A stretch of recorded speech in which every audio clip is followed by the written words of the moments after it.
আজকে আমি শাহী রোস্ট করে দেখাবো।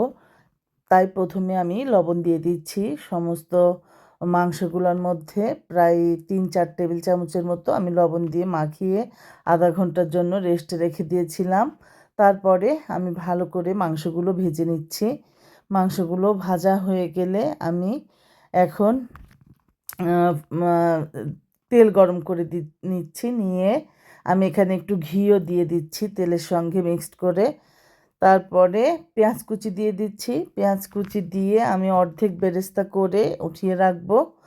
আর উঠিয়ে রাখার পরে আমি এখানে মশলাটা করে নেব। এই তো বেরেস্তাটা আমার হয়ে গিয়েছে।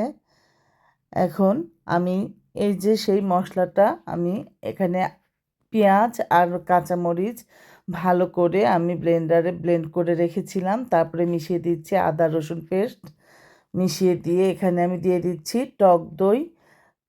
3-4 টেবিল চামচের মতো আমি টক দই দিয়ে দিচ্ছি। মোটামুটি একটু বেশি করেই দিব, যেন অনেকগুলো রোস্ট, এই জন্য আমি একটু বেশি করেই দেব। তারপরে ভালো করে দিয়ে এখন আবারও ভালো করে আমি এগুলা মাখিয়ে নিব। তারপরে স্বাদ মতো দিয়ে দিচ্ছি লবণ।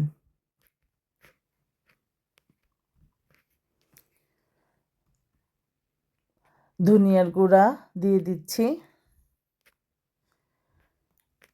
জিরার গুঁড়া দিয়ে দিচ্ছি,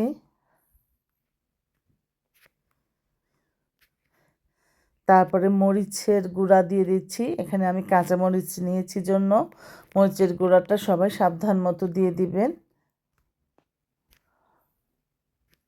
আর এখানে আমি দিয়ে দিলাম গরম মশলা গুঁড়া। আর ঘরে বানানো আমার একটা মশলা ছিল, সব কিছু একসঙ্গে হালকা একটু তেলে আমি এখানে মশলাটা করে রেখেছিলাম, সেই মশলাও আমি একটু দিয়ে দিচ্ছি। দিয়ে ভালো করে আমি সব মশলাগুলো মাখিয়ে নেব। তারপরে দিয়ে দিব আমি এখানে sweet chilli sauce. Sweet chilli sauce আমার বাসায় খুব বেশি একটা ছিল না, শেষ হয়ে গিয়েছিল, তাই আমি নর্মাল কেচাপ দিয়ে দিলাম।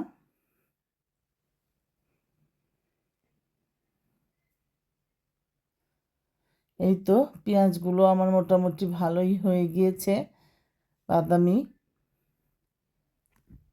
এখন এর মধ্যে আমি দিয়ে দিচ্ছি আস্ত গরম মশলা, কয়েকটা গোলমরিচ দিয়ে দিলাম আমি কিছু, আর দিয়ে দিচ্ছি তেজপাতা।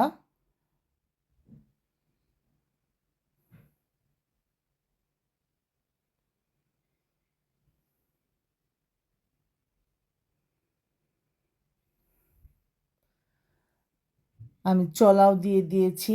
এখানে দিয়ে দিচ্ছি লবঙ্গ।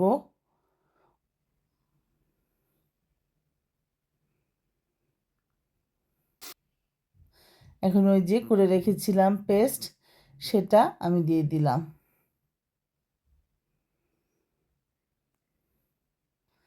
দিয়ে আমি ভালো করে কষিয়ে নিব মশলাটাকে।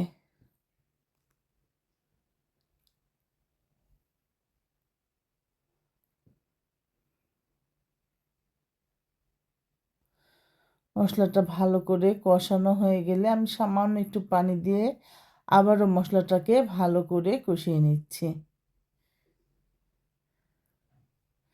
এখন আমি কয়েকটা আলু বোখারা দিয়ে দিলাম।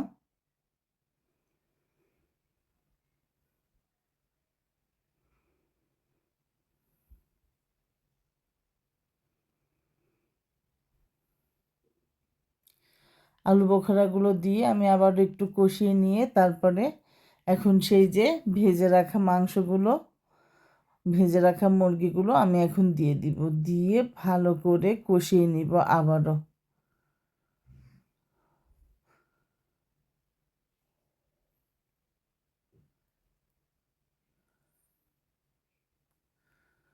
মাংসগুলো ভালো করে কষিয়ে নিয়ে আমি সামান্য একটু এর মধ্যে দুধ দিয়ে দিব, দিয়ে আবারও কষাবো। এরকম করে আমি এখানে আর কোনো পানি আমি ব্যবহার করব না, মোটামুটি দুধ দিয়েই আমি এই রোস্টটাকে রান্না করে ফেলবো।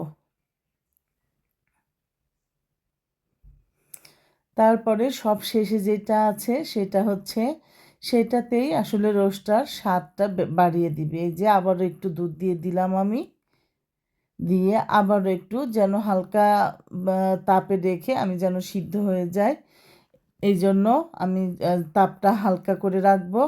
এখন যেটা সেইটাই হলো রোস্টের আসল টেস্ট। আমি দিয়ে দিচ্ছি এখানে দুধ পরিমাণ মতো। তারপরে দুধটা একটু গরম করে নেবেন, তাহলে ভালো হবে। তারপরে দিয়ে দিলাম আমি গুঁড়া দুধ। গুঁড়া দুধের কারণে রোস্টটা খেতে অনেক টেস্টি হয়। তারপরে দিয়ে দিচ্ছি রোস্টের যেটা মশলা থাকে রাঁধুনির, সেই রাঁধুনি মশলাটা আমি দিয়ে দিলাম একটু, 2 চা চামচের মতো আমি দিয়ে দিলাম। তারপরে দিয়ে দিচ্ছি কেওড়া জল। এটা ডিপেন্ড করে, আপনারা যদি চান দিতে পারেন, নাইলে এটা স্কিপ করতে পারেন। আসলে আমি দিলাম কিন্তু খুবই অল্প দিলাম, এখানে আরও বেশি দেওয়া যায়। যেহেতু আমি বাসায় খাবো সবাই, এই জন্য ওইভাবে দেই নাই, আমি অল্প একটুই দিয়েছি, এতে করে শাহি একটা গন্ধ আসবে।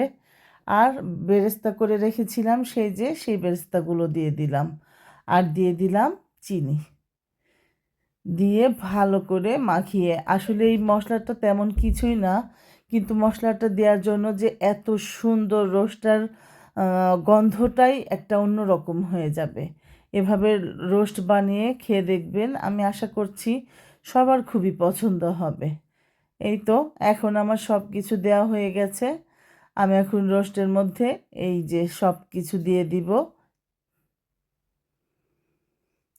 এই মশলাটা দেওয়ার পরে খুব বেশি আর কষাতে হবে না, রান্না করতে হবে আর 6 থেকে 7 মিনিট রান্না করতে হবে।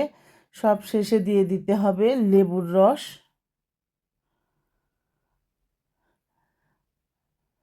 আর দিয়ে দিতে হবে ঘি।